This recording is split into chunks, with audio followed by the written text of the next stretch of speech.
तुम्ही ओबीसीच्या आरक्षणाला धक्का लावणार नाही म्हणताय आणि दुसरीकडे खोटे कुणबींचे दाखले तुम्ही देणं सर्रास चालू केले. हे जातीवादी मुख्यमंत्री हाही आमचा स्पष्ट आरोप आहे. कारण जे सर्व खुलेआम चालू आहे हे जर ते रोखू शकत नसतील तर त्या मुख्यमंत्री पदाच्या त्या खुर्चीवरती बसण्यासाठी लायक नाही. पण एका समाजाच्या गुंडगिरी पुढे एक मुख्यमंत्री इतकाही झुकतो, त्यांच्या स्टेजवरती जाऊन एक मराठा लाख मराठाच्या घोषणा देऊ शकतो. नेमकी तुमची अडचण काय? मुख्यमंत्र्यांनी एक मराठा लाख मराठा ही घोषणा दिली ती अडचण आहे की मुख्यमंत्र्यांनी मागण्या मान्य केल्या ही अडचण आहे? सामाजिक आर्थिक ह्या स्थिती, शैक्षणिक स्थिती जर पाहिली तर हा समाज कुठेच मागास दिसणार नाही. जसं माझ्या पुढे तरी त्यांची प्रतिमा, माझ्या पुढेच नाही समस्त ओबीसी पुढे त्यांची सरडेची प्रतिमा आहे. आरक्षण हा सामाजिक प्रतिनिधित्व करण्यासाठी खालच्या तळागाळातील समाजाला प्रवाहात आणण्यासाठी केलेली तरतूद आहे. याआधी 58 मोर्चे निघाले, हे मान्य आहे तुम्हाला? बरोबर. 58 मोर्चे निघाले, त्यावेळेस का बरं ओबीसी मराठा वाद नाही झाला? ओबीसींना आरक्षणामधून तेवढीच फी बसलेली आहे आणि ईडब्ल्यूएस धारक जे विद्यार्थी आहेत त्यांना देखील तेवढीच फी. मग आम्हाला जेवढं फी भरावी लागते जर ती तेवढीच त्यांना जर भरावी लागत असेल मग अन्याय कुठं होते? येणाऱ्या काळात छगन भुजबळांना कुठे बघतो? मुख्यमंत्री पदावर. कारण की आमच्या साहेबांचा आरक्षणालाच विरोध नाहीये मुळात. म्हणजे ऍक्च्युली ते ओबीसी असल्यामुळे त्यांना टार्गेट केलं जात आहे. 2024चा मुख्यमंत्री राष्ट्रवादीकडे पद आलं, छगन भुजबळ की अजित पवार? छगन भुजबळ साहेब. मराठा आंदोलक मराठा नेते मनोज जरांगे पाटील यांनी मराठा आरक्षणासाठी सरकारकडे मागणी केली, त्यानंतर आंदोलनं केली, त्यानंतर सरकारने अध्यादेश काढला आणि मनोज जरांगे पाटील यांच्या सर्व मागण्या मान्य केल्याचे सरकारने सांगितलं. पण अजून त्यावरती काही पुढे चर्चा झालेली नाहीये. मनोज जरांगे पाटील यांनी पुन्हा सांगितले 10 फेब्रुवारीपासून मी पुन्हा एकदा उपोषणाला बसणार आहे. पण आपण जर पाहिलं तर राज्यभरातील ओबीसी नेते आक्रमक झालेले आहे सरकारच्या या निर्णयानंतर. आणि याच विषयावर बोलण्यासाठी माझ्यासोबत आहे सपना माळी असतील किंवा गौरी पिंगळे असतील, ज्या ओबीसी नेत्या आहे. आपण त्यांची या मुलाखतीत खास चर्चा करणार आहोत. नेमकी काय अडचण आहे, कुठे अडतंय, नेमकी काय त्यांना वाटतंय? सपना मॅडम, तुम्ही पहिलं सांगा, नेमकी तुम्हाला काय अडचण वाटते? नेमकी सरकारने मनोज जरांगेंच्या ज्या मागण्या आहेत त्या मान्य केल्या आहेत, त्या अजून कागदावरतीच आहे. यातून मुख्यमंत्र्यांचा या माध्यमातून एक जातीवाद दिसून येतो की एका समाजाच्या झुंडगिरीपुढे, एका समाजाच्या गुंडगिरीपुढं या आपल्या राज्याचे मुख्यमंत्री, म्हणजे खरं तर या राज्याचे मायबाप ज्याला पाहत असतो सर्व समाज, पण एका समाजाच्या गुंडगिरीपुढं एक मुख्यमंत्री इतकाही झुकतो, त्यांच्या स्टेजवरती जाऊन एक मराठा लाख मराठाच्या घोषणा देऊ शकतो. यातून स्पष्ट दिसते, स्पष्ट चित्र झालेलं आहे. खऱ्या अर्थानं हे जातीवादीच मुख्यमंत्री म्हणावं लागेल. जर ते सर्व समावेशक मुख्यमंत्री असते, आवर्जून तिथे त्यांचं सांत्वन करण्यासाठी गेले असते, त्यांची समजूत काढली असती किंवा एक मराठा लाख मराठाच्या घोषणा दिल्या नसत्या, जर ते सर्व समावेशक मंत्री असते, मुख्यमंत्री असते. पण त्यांनी जेव्हा जाऊन एक मराठा लाख मराठाच्या घोषणा दिल्या तेव्हा खऱ्या अर्थानं आम्हाला ते जातीवादी मुख्यमंत्री म्हणून अधोरेखित करावंच वाटतं. तुम्ही आत्ताच म्हणलं जातीवादी मुख्यमंत्री आणि काय गुंड मराठ्यांची रॅली, तुम्ही असं काहीतरी आता उल्लेख केला. नेमकी जातीवादी मुख्यमंत्री कसं म्हणता येईल त्यांना? कारण आतापर्यंत पहिल्या दिवसापासून आजपर्यंत मनोज जरांगे जे म्हणतील त्या गोष्टीला हाला हा किंवा मंत्रालयातून मंत्री पाठवणे, त्यांचे अधिकारी पाठवणे, म्हणजे त्यांचे इतके हवे तेवढे लाड म्हणजे मुख्यमंत्री इथं करताना आपल्याला दिसतात. आपण सर्वजणच पाहतो या गोष्टी. पण काल आम्ही 2 दिवस झालं आंदोलन करत नवीन प्रशासकीय इमारत विधान भवन पुणे त्याच्या समोर आम्ही मागासवर्ग आयोगाचं जिथं ऑफिस आहे, आमच्या काही मागण्या घेऊन बसलेलो होतो. पण तिथला सदा अधिकारी त्या गेटच्या बाहेर येऊ शकत नाही. पण त्यांच्यासाठी मुंबईच्या मंत्रालयातून आदेश येऊन मुख्यमंत्री तिथे जातात, माझे न्यायमूर्ती तिथे जातात अंतरवाली सराटीमध्ये. आणि आपल्या मागासवर्ग आयोगाचे नवनियुक्त अध्यक्ष सुनील शुक्रे हे देखील तिथे एक मनोज जरांगेच्या त्यांच्या आंदोलनात सहभागी होतात किंवा त्यांचं सांत्वन करण्यासाठी जागेवरती जातात.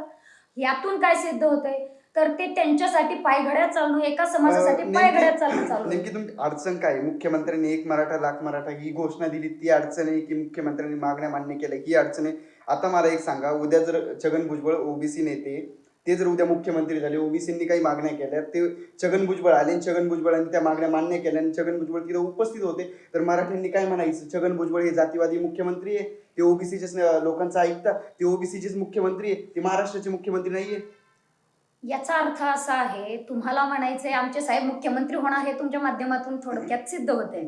पण उद्या जर ते मुख्यमंत्री झाले, आम्हाला आमच्या साहेबांवरती इतका विश्वास आहे, ते असा जातीवाद कधीच करणार नाहीत. आम्ही आजही म्हणतोय, मराठ्यांना खरंच आरक्षण हवंय ना, एकदा आमच्या साहेबांना मुख्यमंत्री पदावरती बसवूनच पहा. त्यांची खरीच अडचण ना दूर होणार, त्यांना वेगळं आरक्षण देऊन त्यांचं समाधान करतील, हा आम्हाला विश्वास आहे.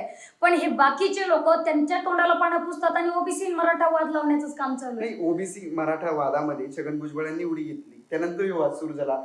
याआधी 58 मोर्चे निघाले, हे मान्य आहे तुम्हाला? बरोबर. 58 मोर्चे निघाले, त्यावेळेस का बरं ओबीसी मराठा वाद नाही झाला? येस, कारण तेव्हा ओबीसीची बाजू कोणीच मांडलेली नाही. पण म्हणजे छगन आता भुजबळ, एक मिनिट तुम्ही म्हणतात तेव्हा ओबीसीची बाजू कोणीच मांडली नाही, म्हणजे छगन भुजबळ आता राजकीय कारकिर्दी वाचवण्यासाठी या ठिकाणी ओबीसीच्या पाठीमागे उभे राहिले? बिलकुल नाही. याचं कारण असं, तेव्हा त्यांची मागणी होती की मराठ्यांना आरक्षण हवंय. पण आता त्यांची मागणी बदललेली आहे की आम्हाला मराठ्यांना ओबीसीतूनच आरक्षण हवंय, म्हणून भुजबळ साहेबांनी निवडी घेतलेली आहे. त्यावेळेला आम्ही त्यांच्या आरक्षणाला पाठिंबाच दिलेला आहे. ओबीसीची मागणी मराठ्यांना आरक्षण मिळावं ही काल पण आहे, आज पण आहे, उद्या देखील राहणार. पण त्यांनी ओबीसीत घुसखोरी करू नये, हा आमचा प्रमुख मुद्दा आहे. आणि आज त्यांची मागणी जी बदललेली आहे, आता मनोज जरांगेंच्या अध्यक्षतेखाली जी मागणी चालू आहे ती सुरुवातीला त्यांची निजामकालीन नोंदी होती, त्यानंतर सरसकट मराठवाड्यातील मराठ्यांची मागणी होती, त्यानंतर त्यांचा सरसकट विषय आला, आता ते ओबीसीतूनच मागतायत, त्याच्यानंतर सगळे सोयरे आले. म्हणजे वेळोवेळी वारंवार, म्हणजे कुठेतरी आम्हा ओबीसींना वाटतंय की हे ओबीसींचा घात होऊ नये. ओबीसींमध्ये घुसखोरी, ऑलरेडी ओबीसींना 27% आरक्षण, महाराष्ट्रामध्ये त्यातले 10% एनटी मध्ये गेलेले आहेत, अबकडे ज्या प्रवर्ग करून दिले गेले आहेत. म्हणजे तुटपुंज जे आरक्षण आहे त्यामध्ये आम्ही 375 जाती आहोत. आणि एक मोठा समजला जाणारा समाज जर परत याच्यामध्ये आला तर खऱ्या अर्थानं ओबीसींवरती अन्याय होईल, असं आमचं एक प्रामाणिक मत आहे. आमची भूमिका मराठ्यांच्या आरक्षणाला नाही, मराठ्यांच्या ओबीसीकरणाला आमचा विरोध आहे. गौरी मॅडम, तुम्ही काय सांगाल? तुम्ही तर राजकारणात आहात, तुम्ही सध्या जर मराठा समाज ओबीसी मध्ये आला तर राजकारणावर त्याचा काय परिणाम होईल? राजकारणामध्ये आपण पाहतोय की ऑलरेडी 80% तर मराठा समाजाचे नेतृत्व करतात. म्हणजे ज्या ठिकाणी आपण पाहतो की लोकसभा निवडणुका असो, विधानसभा असो किंवा महानगरपालिका असो, त्या ठिकाणी कुणबी दाखले घेऊन ऑलरेडी बऱ्याच आमच्या जागा हे मराठी लोक लढवत आहेत. त्यामुळे मला असं वाटतं की मग आमचं पूर्ण राजकीय जे आहे पूर्ण धोक्यामध्ये आहे. आमची कारकीर्द राजकीय जे संपुष्टातच येईल.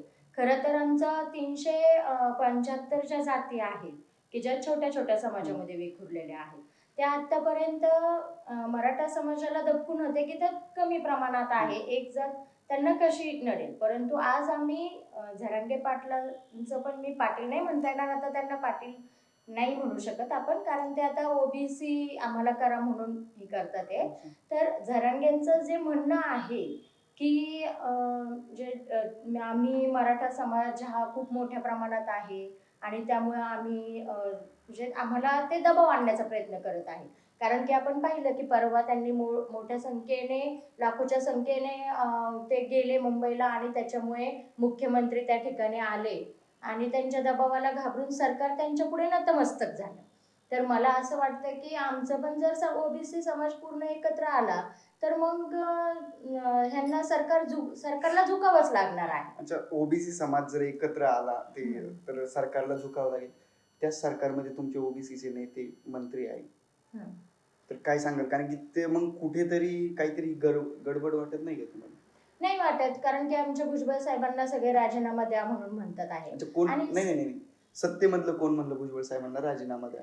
मुख्यमंत्र्यांनी मागितला, मुख्यमंत्र्यांनी मागितला, भुजबळ साहेबांना राजीनामा द्या. म्हणजे सत्तेमधले लोक तर भुजबळ साहेबांना मेन म्हणजे राजीनामा मागूच शकत नाही, कारण की भुजबळ साहेब ही ताकद आहे सत्तेची.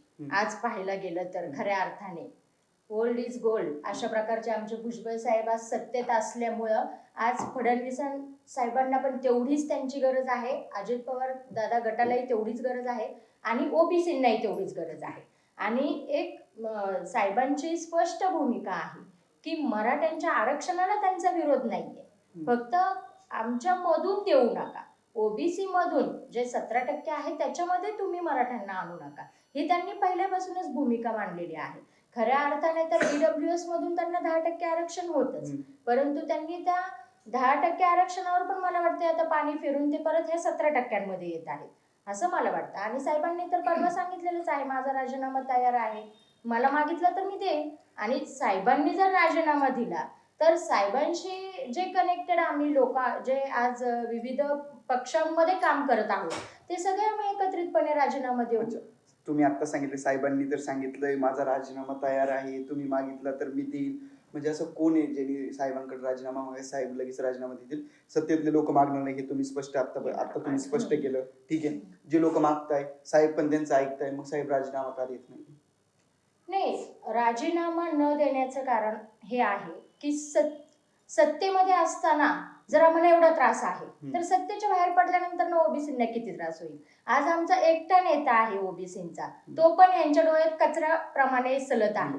त्यामुळं साहेबांना आम्ही सांगतोय की साहेब तुम्ही राजीनामा द्यायचा नाहीये, आणि ज्यावेळेस मागतील ते, ज्यावेळेस साहेब डिसिजन घेतील, तो वेळ ठरवेल, त्यावेळेस तुमच्या समोर राजकारण काय असेल ते तुम्हाला कळेलच. सपना मॅडम, ओबीसी समाजाचा एल्गार सभा झाल्या, त्या सभेला सुरुवातीला चांगला प्रतिसाद भेटला, पण नंतर खुर्च्या रिकाम्या दिसल्या. खुर्च्या रिकाम्या असं म्हणता येणार नाही, कारण त्या खुर्च्या रिकाम्या दिसल्या त्या विदर्भामध्ये. विदर्भामध्ये ऑलरेडी सर्व ओबीसी आहेत. ज्या बाकीच्या पहिल्या ज्या सभा झाल्या त्या मराठवाड्यामध्ये झाल्या, आणि खऱ्या अर्थानं वाद हा मराठवाड्यापासून सुरू झाल्यामुळं त्याचा इम्पॅक्ट त्या सभेवरती ओबीसींना, म्हणजे तिथे ओबीसी वर्सेस मराठा अशीच थोडक्यात लढाई चालू असल्यामुळे सर्व झाडून पुसून घरातून तिथे आमचे कार्यकर्ते तिथं सभेला येऊ शकल्यामुळे ती गर्दी दिसली. पण तसंच त्या विदर्भामध्ये जर आपण पाहिलं तर मराठा तिकडे त्या प्रमाणात नाही, त्यामुळे तिथल्या ओबीसींना वाटतं आम्हाला इथे धोका नाही. म्हणजे तिथं प्रबोधनाची गरज आहे. आणि तिथं लोक म्हणतात ना, आम्ही वेळ आल्यानंतर मतदानाच्या माध्यमातून आम्ही ते दाखवू. काही लोक ह्यांच्या दबावाला किंवा यांच्या जमावाला, यांच्या गुंडगिरीला घाबरणारा देखील समाज आहे. आणि आमचा मुळामध्ये समाज हा गरीब असल्या कारणानं दिवसभर जर तो काम केला तर रात्री त्याचं पोट भरणार. अच्छा, तुम्ही वारंवार गुंडगिरी गुंडगिरी हा शब्दाचा उल्लेख करता. नेमकी ही गुंडगिरी तुम्हाला कुठे दिसली आतापर्यंत? मराठा समाजाचे जे आंदोलन झाले त्यामध्ये गुंडगिरी कुठे दिसली? जरांगे पाटलांच्या सर्व चॅनलला आजही व्हिडिओ उपलब्ध आहे, त्यामध्ये त्यांची भूमिका स्पष्ट आहे. आम्ही छाताडावर बसून घेऊ, हे बोलण्याची पद्धत नाहीये. तुम्ही बोला, संविधानानं तुम्हालाही बोलण्याचा अधिकार दिलेला आहे. पण एक ओबीसी नेत्यांचे पण स्टेटमेंट आहे, काही काही काय आहे, अनेक नेत्यांचे, भुजबळांनी देखील त्यांच्यावर एक खालच्या भाषेत टीका केली, जी मी नाही बोलू शकत, मला नाही बोलायची आहे. आणि तुम्ही आता जरांगेंचं उदाहरण देताय त्यानुसार तर मग आपले जे उच्च दर्जावर बसलेले काही मंत्री आहे किंवा जे नेते आहे ते देखील याच भाषेत बोलताय ना? पण नाही, टाळी दोन्ही हाताने वाजते. बरोबर आहे ना. तुम्ही एकाच माणसाच्या स्टेटमेंटवरून तुम्ही त्याला गुंड म्हणताय किंवा या सगळ्या गोष्टी होत आहे, मग त्याकडे कसं पाहता तुम्ही? सुरुवातीचे 2-3 महिने समस्त ओबीसी शांत होता, आज नव्हते, कारण ओबीसींना वाद हा मुळात आवडत नाही. पण शेवटी अंगावर आल्यानंतर शिंगावर कुणीही घेतं, हा माणसाचा गुणधर्म आहे. पाठीवरती वार केले, सहन केले, पण हा पोटावरचा घाव आहे. ओबीसी मध्ये घुसखोरी म्हणजे आज आमच्या ओबीसींच्या पोटावरती सुरा लावला. थोडक्यामध्ये आमचं संरक्षण करण्यासाठी ही प्रत्येकाची अर्थ हाक आहे. त्याला जर गुंडगिरी म्हणत असेल त्यांना, आता तुम्ही मला परत प्रश्न म्हणाल की ती पण त्यांची अर्थ हाक असेल, पण अर्थ हाक ही 2017-18 मध्ये त्यांची जेव्हा आंदोलनं निघाली तेव्हा आम्ही स्वतः सामील झालेलो आहोत. त्यांचा तेव्हा देखील आक्रोश होता, फक्त आम्हाला आरक्षण हवंय. त्या आंदोलनाच्या माध्यमातून आम्ही देखील त्यांच्याशी सहभाग झालेले आहोत. त्यांच्या आंदोलनामध्ये आम्ही सहभाग घेऊन आम्ही देखील त्यांच्यासारख्या घोषणा दिलेल्या आहेत. म्हणजे आमचा मुळामध्ये विरोध त्यांच्या आरक्षणाला आहे का? तर नाही. त्यांच्या जे काही त्यांचा गरीब समाज आहे, आणि मुळामध्ये आरक्षणाची व्याख्या आपण प्रथमतः समजून घेतली पाहिजे. आरक्षण म्हणजे गरिबी हटाव प्रोग्राम नाही.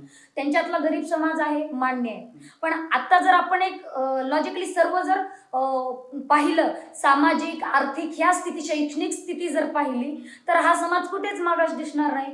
कारण आर्थिक सुबत्तेचे जे साधनं आहेत त्यामध्ये असतील शाळा, कॉलेजेसचे ज्या संस्था आहेत, बँका असतील, पतसंस्था असतील, कारखाने असतील, म्हणजे ज्या आर्थिक सुबत्ता, ज्यातून जास्त आर्थिक सुबत्ता ज्या या माध्यमातून मिळतो ते सर्व माध्यम त्यांच्या समाजाकडे आहे.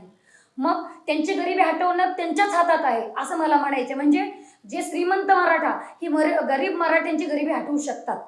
त्यासाठी त्यांचे जे आर्थिक सुबत्ता केंद्र आहेत त्यातून त्यांना नोकऱ्या देऊ शकतात त्यांच्या तरुणांना. त्यांची गरिबी हटवायचीच आहे ना, जर त्यांनी ठरवलं तर त्यांची गरिबी ते स्वतः हटवू शकतात.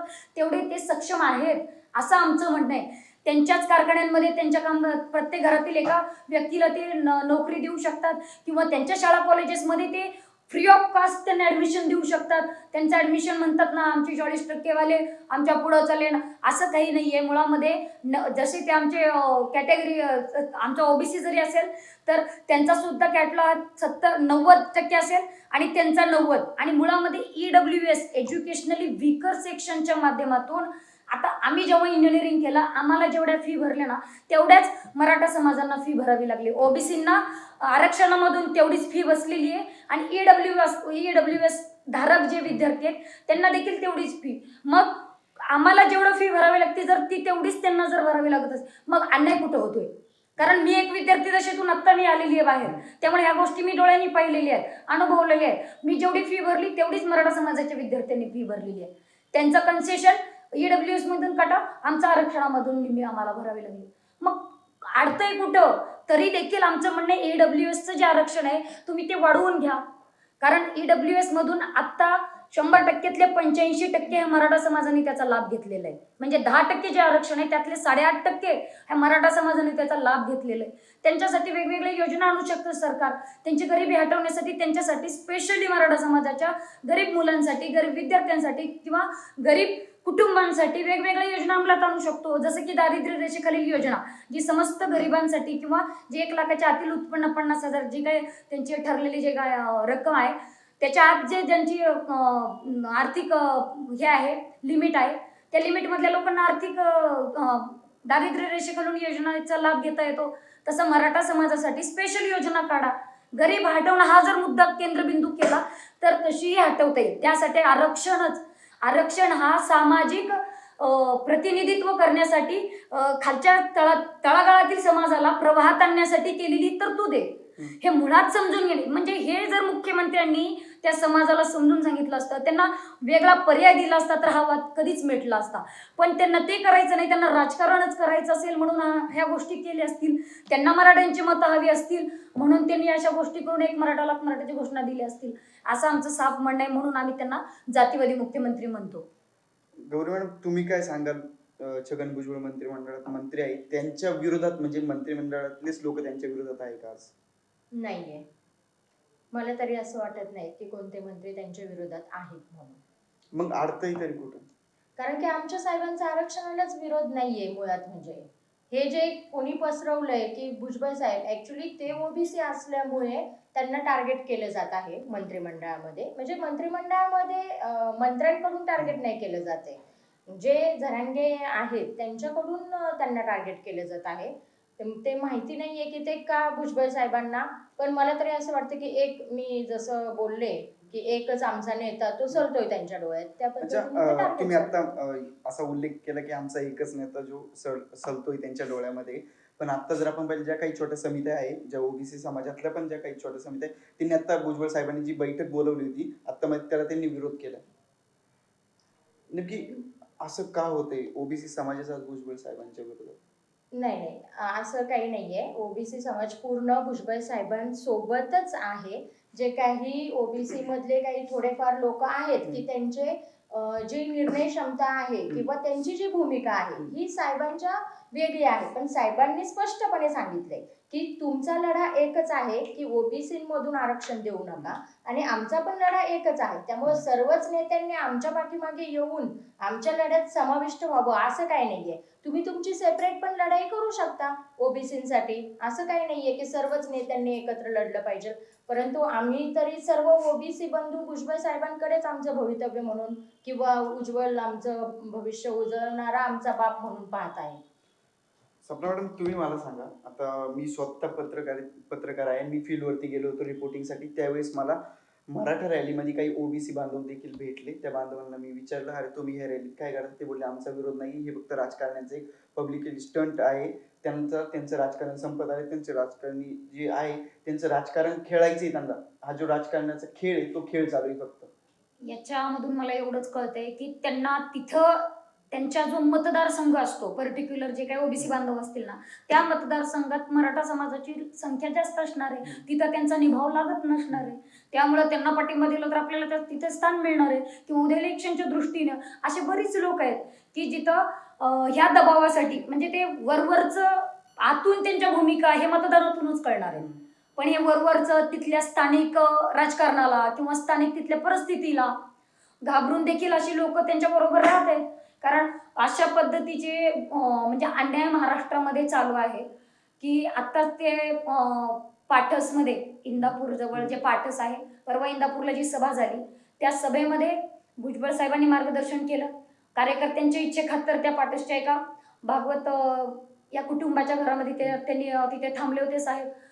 तर तिथं अक्षरशः मराठा समाजाच्या एका व्यक्तीने म्हणजे त्याची हुकुमगिरी गुंडगिरी, तुम्ही मगाशी मला प्रश्न विचारलं गुंडगिरी गुंडगिरी का म्हणताय, तर त्याच्या अशा अनेक उदाहरणं आमच्या समोर आलेली आहेत. तर त्या समाजाच्या एक म्हणजे बेकायदेशीरपणे त्या घरामध्ये घुसून अक्षरशः दारू पिऊन धिंगाणा आणि खरं तर गोळीबार देखील तिथं केलेले आहे. आणि तिथं ते बोलले की भुजबळ तुमच्या घरी आले म्हणजे तुम्ही स्वतःला मोठे समजतात का, किंवा भुजबळ तुमच्या घरी आलेत म्हणजे तुम्ही खूप भारी समजतात का, तुम्हाला इथं राहायचं नाहीये का. म्हणजे या गोष्टीतून आपल्याला जाणवतंय की त्यांचा तिथं असलेला तो प्रभाव किंवा त्यांची जी ताकद ते दाखवण्याचा ते केविलवाणा प्रयत्न होता. पण गुन्हेगाराला जात नसते त्याप्रमाणे आमचा मराठा समाजाला विरोध नाही. पण जे प्रत्येक समाजामध्ये काही कंटक असतात, त्या कंटक जे म्हणतो ना त्यांना आमचा विरोध आहे. कारण त्या अशा कंटकांमुळे समाजामध्ये वितुष्ट निर्माण होतं. ह्यो प्रश्न तुमच्या दोघींना पण आहे. मराठा समाजातील बांधव देखील तुमचे मित्र मैत्रिणी काहीतरी नातेवाईक म्हणजे काहीतरी संबंध असतील तुमचे नक्की. तर एक एक करून उत्तर द्या. नेमकी काय ज्यावेळेस तुम्ही त्यांच्याशी आता संवाद साधता, आता तुम्ही माध्यमांसमोर बोलता, त्यांची संवाद साधता नेमकी काय प्रतिक्रिया आहे समोरून? आता माझे जे फ्रेंड सर्कल आहेत किंवा आमचे जे काही व्यवहारातल्या गोष्टी असतात तिथं ते मराठा त्यांच्या आणि आमच्यामध्ये आमच्या व्यवहारामध्ये किंवा आमच्या मैत्रीमध्ये कधीच फरक पडला नाही. ते स्पष्ट म्हणतात ते राजकारण असो किंवा समाजकारण असो आपल्यामध्ये त्या गोष्टी येणार नाही किंवा ते एक वैचारिक प्रगल्भता असते. आता आम्ही काय प्रत्येक ठिकाणी ते आरक्षण किंवा हा जो वाद आहे तो घेऊन नाही ना फिरू शकत. कारण सामाजिक बांधिलकी आपल्या देशामध्ये आपला देश हा पुरोगामी संतांचा पुरोगामी महापुरुषांचा महाराष्ट्र आहे. आमचा विरोध इथल्या गुंडगिरीला आणि झुंडगिरीला आहे. अशा पद्धतीनं जर इथे सत्ताधारी पक्ष असतील किंवा मुख्यमंत्री दबाव आणून जर हासिल करायचा जर प्रयत्न होत असेल तर या महाराष्ट्रामध्ये एक वेगळ्या गोष्टीचा पायंडा पाडला जाईल. म्हणजे झुंडगिरीने आणि गुंडगिरीनेच इथे न्याय मिळणार. मग उद्या कुठलाही समाज उठेल गुंडगिरी, मग तुम्ही त्या समाजाची गुंडगिरी सहन केलीत मग आमची का नाही करणार. अशा पद्धतीने चुकीचे पायंडे पडू नयेत म्हणून हे कळकळीचं आव्हान आहे की कुणीही अशा चुकीच्या पद्धतीला खतपाणी घालता कामा नये. गुन्हेगाराला जात नसते, तो कुठल्याही जातीचा असला तर तो गुन्हेगारच आहे, त्याला जातीमध्ये विभागू नये असंच मला वाटते. खरं तर मी राजकारणामध्ये असल्यामुळे 2017ला इलेक्शन पण लढवलेली आहे. त्यामुळे मला स्थानिक ठिकाणावरून मतदारसंघातून वगैरे म्हणजे खूप जणांचं असं आलं की तू फक्त ओबीसी करू नको कारण की तुला इलेक्शन लढवायचं आहे, त्यामुळे तुला सर्व जातींना सोबत घेऊन इलेक्शन लढवायचंय. ओबीसी हे फक्त तुझं अस्तित्व किंवा तुझं भविष्य ठरवणार नाहीये. तर माझं एक स्पष्ट मत आहे, जे काही माझ्या मित्रमैत्रिणी आहेत किंवा काही जे मला सल्ला देतात की जे माझ्या 80% कॉन्टॅक्ट हे मराठा समाजाशीच आहे खरं पाहायला गेलं तर मी त्यांना सांगितलं प्रामाणिक माझं मत की हे पहा, जसं तुमच्या आरक्षणासाठी तुम्ही भांडताय तसं मी माझ्या आरक्षणासाठी भांडते.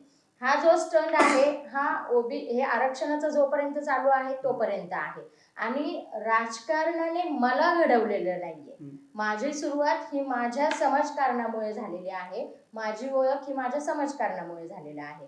आणि जरी राजकारणामध्ये मी नगरसेवक झाले तरी पण मी एक स्पेसिफिक वॉर्ड पुरतीच मी काम करू शकणार आहे. पण जर मी आज पूर्ण महाराष्ट्रातल्या ओबीसींचा आवाज बनत असेल तर मला नक्कीच ओबीसींसाठी काम करायला आज आवडत आहे. आणि माझा म्हणजे आमचा भुजबळ साहेबांचाच विरोध नाहीये मुळामध्ये आरक्षणाला मराठा समाजाच्या, तर आमचा बाकीच्या किरकोळ पदाधिकाऱ्यांचा तर असणारच नाहीये. आणि एक म्हणजे अगदी गमतीशीर गोष्ट पण सांगते तुम्हाला की आता जे आंदोलन आम्ही ठेवलं होतं तर त्यामध्ये अनेक मराठा समाजाच्या लोकांनी मला विचारलं पण की आम्ही येऊ का आता आंदोलनाला, आम्ही कालच ओबीसी झालोय वगैरे. आणि मी जे वधूवर मेळावा वगैरे मी आयोजित करते तर मी मराठा समाजाचा वेगळा करायचे आणि ओबीसी म्हणजे माळी समाज वगैरे इतर जातींचा वेगळा करायचे. तर ते म्हटले आता मॅडम तुम्हाला एकत्रच हे करावं लागेल. म्हणजे असं काही खूप तणाव असा नाहीये. गावगाड्यामध्ये आमचे व्यवसाय झाले किंवा आमचे बाकीच्या काही गोष्टी झाल्या, हे सर्व एकत्र असल्यामुळे मला तरी असं वाटत नाही की मराठा माळी किंवा ओबीसी असा वाद आहे. एक किरकोळ काही समाजकंटक जसं सपनाताई बोलल्या त्याप्रमाणे काही थोडेफार असतात, तर ते बोलतात. परंतु माझी एक स्पष्ट म्हणजे मी तरी सांगेल की राजकारण्यांचं राजकारण चालू असेल आपल्याला माहिती नाही, परंतु गावगाड्यामध्ये तरी लोकांनी आपले एकमेकांशी जे संबंध आहेत ते सलोख्याचेच ठेवावे आणि ठेवत आहेत. तुम्हाला हरिभाऊ राठोड नक्की माहिती असते, हम्म. ओबीसी नेते. हम्म. त्यांचा मराठा आरक्षणाला म्हणजे पाठिंबा आहे. ते म्हणताय मराठ्यांना आरक्षण मिळालं पाहिजे. छगन भुजबळ जे आहे ती त्यांची भूमिका वेगळ्या पद्धतीने मांडताय. हरिभाऊ राठोड म्हणजे काय माहितीये का, आमच्या पुढे एक प्रत्येक व्यक्तीची एक प्रतिमा असते.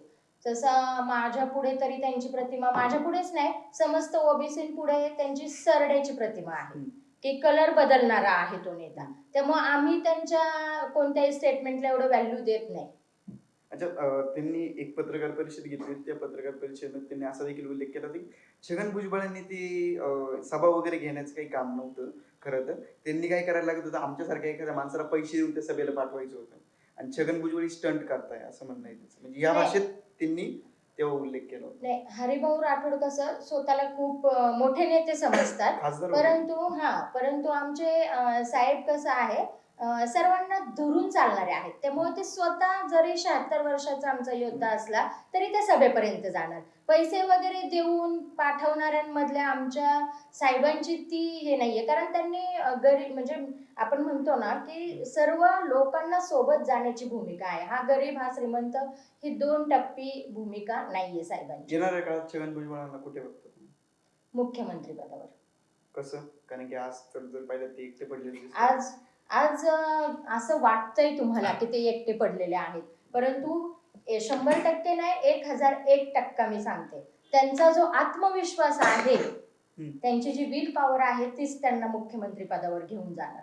कारण की आज 76 वर्षाचे आपल्या घरातले जे लोक असतात ते बेडवर असतात, परंतु आमचे साहेब आज 76 वर्षाचे असून देखील आमच्या ओबीसींची ताकद आहे, आमच्या तरुण पिढीची ताकद आहे.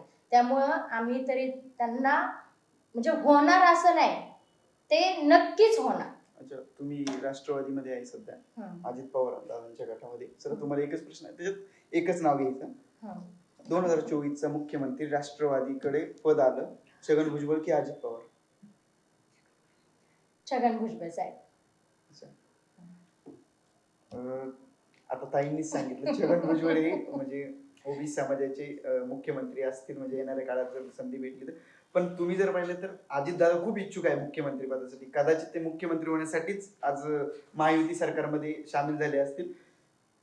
तुम्हाला वाटतं दादांना डावलून भुजबळ साहेबांना मुख्यमंत्री मी एक बोलू का?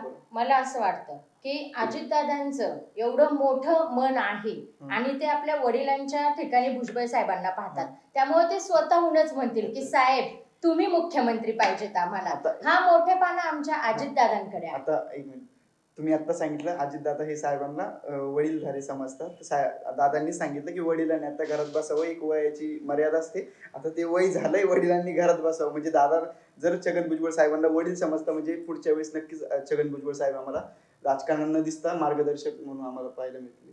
नाही, कारण की तो शब्द त्यांनी ज्या व्यक्तीसाठी वापरलेला आहे ती व्यक्ती वेगळी आहे, त्यांचं त्यांच्याविषयीचं मत वेगळं आहे. आपण म्हणतो की व्यक्तीनुसार निर्णयांमध्ये बदल. दादा मुख्यमंत्री होण्यासाठी किती इच्छुक आहे सगळ्या महाराष्ट्राला? हो, नाही, इच्छुक आहेत. दादा मुख्यमंत्री होण्यासाठी इच्छुक आहे, परंतु आता भुजबळ साहेबांना जर संधी दिली तर भविष्यात परत ती संधी साहेबांकडे जाणारच आहे, अजितदादांकडे. कारण की अजितदादांकडे अजून खूप वरती त्यांना जायचं आहे. पण आमचे साहेब आता 76 वर्षाचे आहेत, त्यामुळं पहिले छगन भुजबळ साहेबांना मला असं वाटतं की ते चान्स संधी देतील. मुख्यमंत्री पण राहिलेले, तर साहेबांना मुख्यमंत्री म्हणजे होण्याची प्रत्येक, उपमुख्यमंत्री झालं म्हणजे मुख्यमंत्री होण्याची प्रत्येकाला इच्छा आहे. साहेबांना कदाचित जर वेगळा पक्ष स्थापन करण्याची वेळ आली तर नक्की करतील. कसं आहे, साहेबांचं फक्त राजकारणामधली ओळख किंवा मंत्री म्हणून ओळख नाहीये, तर एक ओबीसीचा चेहरा म्हणून ओळख आहे. आणि त्यांनी समता परिषदेच्या वतीने कानाकोपऱ्यामध्ये अनेक लोक म्हणजे कार्यकर्ते जोडले आहेत. आज जर ते बाजूला झाले ना तरी त्यांची संघटना ही तयार आहे, म्हणजे त्यांना ते कोणावरही डिपेंड नाही. म्हणजे त्यांचा त्यामुळे बेस ऑलरेडी तयार आहे थोडक्यामध्ये. Base समता तयार आहे. परिषदेच्या माध्यमातून बेस Base तयार आहे. तयार आहे. त्याला कन्वर्ट करतील. जर राजीनामा मागितला तर ते तर. वेगळा स्टँड. कारण 1991चा इतिहास आपण कोणी विसरता कामा नये. ओबीसीसाठी जे मंडल आयोग लागू केले नाहीत म्हणून बाळासाहेब ठाकरे साहेब यांची साथ सोडून त्यांनी इतका मोठा म्हणजे लाईफ मधल्या त्यांचा राजकीय लाईफ मधला तो एक इनिंग होता त्यांचा, इतका मोठा ते स्टंट केले आणि पूर्णपणे राजकारणाची त्यांच्यामुळे गणित बदलली.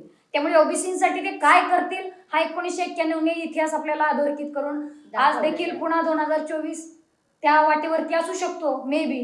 कारण ते येणारं फ्युचर, कारण भुजबळ साहेबांच्या मनातलं आजपर्यंत कोणीही जाणू शकलेलं नाही. त्याला येणारे काळाच उत्तर असेल. अच्छा, तुम्ही आता सांगितलं की वेगळा पक्ष नक्की स्थापित करतील आणि मग ते निवडणूक लढवतील. चला वेगळा पक्ष स्थापित केला, आमदार निवडून आले, मुख्यमंत्री व्हायचे. मराठ्यांच्याच मुख्यमंत्र्यांचा पाठिंबा घ्यावा लागेल ना? आता येणारा काळ, मी आता त्यासाठीच बोलले, येणारा काळ हे सर्व ठरवणार आहे. कारण जर ह्या सर्वांची इच्छा असेल तर ते जाऊ देणार नाही चला भुजबळ आता आपण साहेबांना. मुलाखतीच्या शेवटच्या पडावामध्ये आलेलो आहे. नेमकी आता आपण आपल्या मुद्द्याकडे येऊया. नेमकी मनोज जरांगे पाटील ही खरंच मराठ्यांना आरक्षण मिळावं यासाठी आंदोलन करताय की राजकीय स्टंट असं तुम्हाला वाटतं? कारण तुमचे जे आम्ही इथून मागचे जे स्टेटमेंट बघितलं की काहीतरी आत्ताच तुम्ही एक स्टेटमेंट की गुलाल उधळला आता, तर मग आता कशाला परत येस, उपोषणाला बसायचं? पहिल्यांदा मनोज जरांगे पाटील एक सामाजिक नेता वाटायचे, पण त्यानंतर पवार साहेब, मी शरद पवार साहेबांकडे यासाठी येते की शरद पवार साहेब आतापर्यंत कुठल्याही आंदोलकाला स्वतः कधी भेटायला जात नाहीत. हा इतिहास आहे. पण त्यांनी तो इतिहास मनोज जरांगेच्या बाबतीत मात्र मोडला. कारण त्यांनी अंतरवली सराठी गाठली आणि त्यानंतर म्हणजे तमाम ओबीसीच्या मनामध्ये हा प्रश्न आहे की ते तिथं का गेले. बरं, गेल्यानंतर मनोज जरांगेची तिथून त्यांची भाषा का बदलली. त्यामुळे त्यानंतर आम्ही त्यांच्याकडे राजकीय स्टंट म्हणूनच पाहतो. पहिले आम्हाला वाटायचं कोणीतरी राज ठाकरे पण गेले होते. राज ठाकरे सत्तेत किंवा सत्तेच्या विरोधामध्ये, कारण राज ठाकरे शरद पवार तरी कुठे सत्तेत आहे ना? सत्तेत नसले तरी विरोधाच्या मेन भूमिकेमध्ये असते आहे. राज ठाकरे तसे पण विरोधातच आहे ना? विरोधात जरी असले तरी त्यांची भूमिका वेळोवेळी बदललेली मी राज ठाकरेंना पाहिलेलं आहे. मी खरं तर यापूर्वी राज ठाकरेंची फॅन होते, कारण त्यांचं जे रोखठोक बोलणं, त्यांची जी स्टाईल, बाळासाहेबांनंतर आम्ही त्यांच्याकडे एक ठाकरे घराण्याचं एक नेतृत्व म्हणून पाहायचो. पण त्यांची भूमिका ही ठाम कधी राहिलेली नाही. किंवा इलेक्शनच्या पुढं मात्र ते मराठी वर्सेस ते युपी बिहारवाल्यांना हिंदी, त्यांचा वाद तो वारंवार प्रत्येक इलेक्शनच्या वेळेला असतो. पण त्याच्या मधल्या कालखंडामध्ये मात्र ते शांत असतात. मग जेव्हा इलेक्शन येतात तेव्हाच राज ठाकरेवरती काय येतात. त्यामुळे त्यांच्याकडे आम्ही एक फक्त एक काय म्हणतात स्टंट करणारा नेता म्हणूनच आम्ही पाहतोय. त्यांच्यामुळे त्यांना आम्ही त्या माध्यमातून तेवढं महत्व देत नाही जेवढं आम्ही शरद पवारांना महत्व देतो किंवा इव्हन महाराष्ट्रच त्यांना महत्व देतो. त्यामुळं विरोधी पक्षामध्ये जर आपण पाहिलं तर शरद पवार हा एकमेव चेहरा आहे की सत्ताधारी वर्सेस शरद पवार. तुम्ही काय सांगाल मनोज जरांगे यांना, तुम्ही कसं पाहता आणि येणाऱ्या काळात काय होईल भविष्यात? आणि हा एक प्रश्न राहिला, जर सरकार म्हणतंय आम्ही ओबीसीला धक्का न लावता आरक्षण देतो, तर अडचण काय? तुम्ही का आत्ताच रस्त्यावर उतरले? बरोबर, हा प्रश्न मला वाटलाच होता आणि हा विचारायलाच हवा होता. कारण आज महाराष्ट्रामध्ये, आज माझ्या मोबाईलमध्ये त्याचे खरं तर पुरावे आहेत. तुम्हाला थोड्या वेळाने दाखवते. खोटे कुणबीचे दाखले काढणं सर्रास खुलेआम चालू केलेली आहे. अक्षरशः जिथं की जुन्या ज्या नोंदी त्यांनी शोधल्या तिथं मराठा जिथं नाव आहे, पण वरती प्रत्येक लाईनच्या मध्ये एक स्पेस आहे जी की ब्लँक आहे, तिथं परत कुणबी केलेले असे पुरावे आहेत. एक नाही तर तुम्हाला मी 100च्या वरती माझ्या मोबाईलमध्ये आत्ताही पुरावे आहेत आणि बाहेरून आणखीन पुरावे मागवलेले आहेत. आम्ही ते येतील ते कोर्टामध्ये साहेबांच्या माध्यमातून ते आम्ही कोर्टामध्ये दाखल करूच.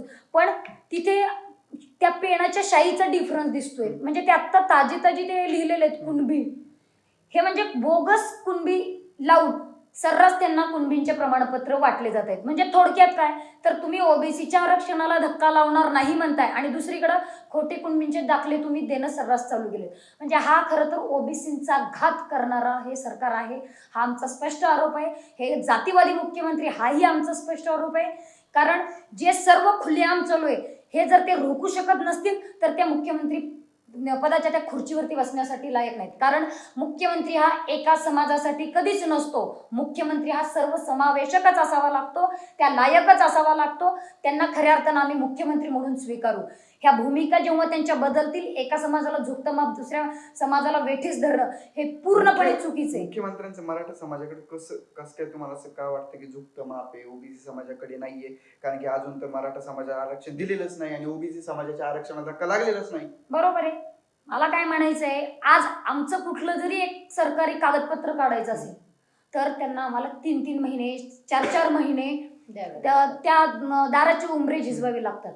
पण यांच्यासाठी स्पेशल कमिटी गावात तिथून पत्र वाटण्यासाठी, अरे एका समाजासाठी का? त्यांची जे झुंडीनं आले म्हणून तुम्ही घाबरला, म्हणून तुम्ही नियम कायदे म्हणजे सर्वांचंच उल्लंघन करायचं ठरवलं एका समाजासाठी. कायदा हा सर्वांना सारखा असतो हे सर्वांना माहिती आहे, पण ते कायद्याचं खुलेआम उल्लंघन करत आहेत. मुख्यमंत्री पदावरती बसल्यानंतर खऱ्या अर्थानं कायद्याचं उल्लंघन होता कामा नये, म्हणून कायद्यात म्हणजे घटनाबाह्य काम यांनी चालू केलेले आहे. एका समाजासाठी तिथं समिती नेमणे, एका समाजासाठी ते समिती गावापर्यंत पोहोचवले आणि अक्षरशः दुसरा महत्वाचा मुद्दा म्हणजे जे सर्वेक्षण चालू आहे महाराष्ट्रामध्ये, टोटली बोगस सर्वेक्षण चालू आहे. म्हणजे जे 183 का 186 क्वेश्चन्स आहेत, त्यांचे प्रश्न आहेत, ते प्रश्न सर्वेक्षण चालू होण्याच्या पहिले ते मराठा समाजापर्यंत पोहोचले. हा संशयाचा मुद्दा. त्यानंतर त्यांचे उत्तरं देखील ठरले. ते उत्तरांची उत्तरावली जी असते ती देखील ठरलेली. काही घरांमध्ये सोफ्यावरती आमचे सर्वेक्षणचे अधिकारी बसतात, सोफ्यावरती बसतात, वरती फॅन चालू आहे, आरसीचं बांधकाम आहे, घर कशाचं आहे, मातीचं आहे. सांगितल्यानंतर गपचूप आमच्यात, कारण ट्रेनिंगमध्ये स्पष्ट सांगितलेलं आहे त्यांना, जे सांगाल ते लिहायचं, तुम्ही प्रतिप्रश्न करायचं नाही, असं सर्वेक्षणाच्या अधिकाऱ्यांना ट्रेनिंगमध्ये दिलेल्या सूचना आहेत. हा आमचा आरोप आहे. नाही, आरोप आहे, पुरावे पुरावे पुरावे. ते अधिकारी सरकारी पदावरती असल्या कारणानं ते फ्रंटला येऊ शकत नाहीत, कारण त्यांच्याही अस्तित्वाचा पुढं त्यांच्याही भविष्याचा प्रश्न आहे. त्यामुळे ते फ्रंटला येऊ शकत नाहीत. पण त्यांना देखील कळतंय की हे चुकीचं चाललंय, त्यामुळं त्यांचं अंतर्मन कधी खोटं बोलणार नाही साहेब. ते आम्हाला वेगवेगळ्या नंबरवरून वेगवेगळ्या भागातील, मराठवाड्यातून, औरंगाबाद असेल, जालना, तिथून आम्हाला ते अधिकारी दुसऱ्या म्हणजे घाबरून स्वतःच्याच देखील फोनवरून फोन नाही करू शकत. ती लोक घाबरलीत ती, म्हणजे एवढं चुकीचं घडत असताना म्हणे तुम्ही आक्रमकपणे तुम्ही काम करत असता ताई, ही गोष्ट घ्या कारण खूप चुकीचं चाललंय सर्वेक्षण, आम्हाला पटत नाही पण आम्हाला करून घ्यावं लागतं गपचूप. हे त्यांचे बोलेत. आम्हाला ते त्यांच्या भविष्यासाठी किंवा त्यांना अडचणीत आणून आम्हाला ते पुरावे सादर करून असं आम्ही काय तीर मारणार आहे. त्यामुळे जे गोष्टी घडतात म्हणून आम्ही त्याच्यावर प्रश्नचिन्ह उभा केले. त्याच्यावरती समिती नेमावी, त्यांचे आधार कार्ड, त्यांचे पॅन कार्ड घ्यावे, जे सर्वेक्षण केले, त्यानंतर त्यांच्या जमिनी, त्यांचं बांधकाम, ते जर टॅक्स भरत असतील सर्व उघड होणार आहे. तुम्हाला सर्वेक्षण करायचंय, खुलेआम करा आणि क्लिअर करा. म्हणून त्यांचे आधार कार्ड आणि पॅन कार्ड जमा करा आणि त्याची शहानिशा करण्यासाठी टीम बसवा, हे आमचं मागणं आहे.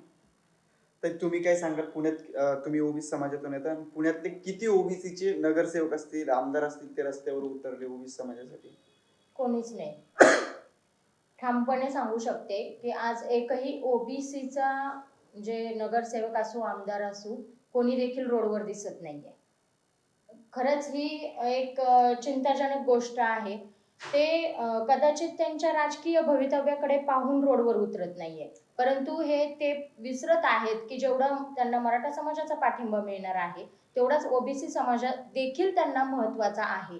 परंतु ते राजकीय दबावाला किंवा ज्याच्या त्याच्या पक्षाच्या भूमिकेला ते अडकून आहेत आणि रोडवर उतरलेले नाहीयेत. आमच्यासारखे सर्वसामान्य कार्यकर्ते आहेत, ते आज ही लढाई भुजबळ साहेबांसोबत लढत आहोत. आणि ह्याच कारणामुळे भुजबळ साहेब पुढे आले. कोणी येत नाही. मग मी जर नसेल तर समाज पूर्ण संपेल, समाजाचं आरक्षण संपेल, म्हणून भुजबळ साहेब वेगळे आणि ग्रेट, आणि जे ओबीसी समाजाचा जो तारणहार म्हणून आज त्यांच्याकडे त्याच कारणासाठी पाहिलं जातं. कारण एकही आमदार, खासदार, मंत्री किंवा नगरसेवक कोणीच रस्त्यावरती यायला तयार नाही, म्हणून साहेब टार्गेट होतात. हे महत्वाचा मुद्दा. परंतु जे ओबीसीचे नगरसेवक असो, आमदार, खासदार असो, जे आज लपून आहेत किंवा येत नाहीयेत पुढे, ह्यांना 100% मी सांगते की पुढच्या इलेक्शन मध्ये त्यांना पब्लिक दाखवून देईल की तुमची जागा काय आहे. ते त्यांचं घर का ना घाट का हे होणार आहे. कारण त्यांना मराठा देखील त्यांना मतदान करतील असा त्यांचा जो भ्रम आहे ना, तो मराठा देखील करणार नाहीये. आणि ओबीसी तर ऑलरेडी तुम्ही ओबीसी साठी केलं काय म्हणून हा प्रश्न विचारतील. त्यामुळे त्यांची दोन्ही बाजूने कोंडी 100% होणार. धन्यवाद ताई, तुम्ही दोघी या मुलाखत देण्यासाठी आले, सपना मॅडम आणि गौरी मॅडम. खरं तर ही मुलाखत संपेल मला असं वाटत नव्हतं. प्रश्न माझ्याकडे पण अजून आहे, त्यांना सुद्धा अजून उत्तरे त्यांच्याकडेही आहे. आपण आतापर्यंत तडके फडके असे दोघींकडून मला उत्तरं मिळाली आहे. नेमकी हा मराठा ओबीसी हा वाद नेमकी कुठपर्यंत जातो, आणि मला असं वाटतं की हा वाद मिटला की पुन्हा एकदा आपण भेटूया आणि यावरती पुन्हा एकदा सविस्तर चर्चा करूया. त्यावर पाहत राहा राज्य लोकतंत्र.